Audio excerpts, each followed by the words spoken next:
श्रीविद्यां परिपूर्णमेरुशिखरे बिन्दुत्रिकोणे स्थितां वागीसादिसमस्तभूतजननीं मञ्चे शिवाकारके कामाक्षीं करुणारसार्णवमयीं कामेश्वराङ्कस्थितां कान्तां चिन्मयकामकोटिनिलयां श्रीब्रह्मविद्यां भजे।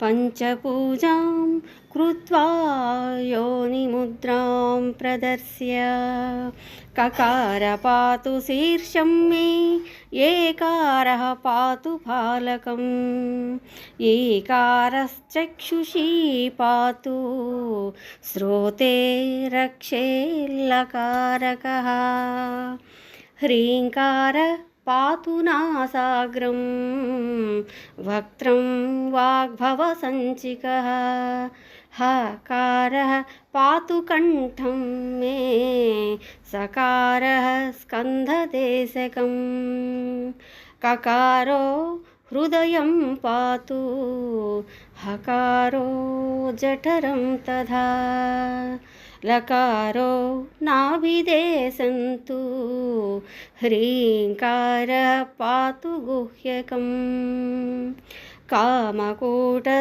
सदा पातु कटिदेशं ममावतु सकारः पातु चोरु मे ककारः पातु जानुनी लकारः पातु जङ्घे मे ह्रीङ्कारः पातु गुल्फकौ शक्तिकूटं सदा पातु पादौ रक्षतु सर्वदा मूलमन्त्रकृतं चैतत् कवचं यो जपेन्नरः प्रत्यहं नियतः प्रातस्तस्य लोकावसंवदा।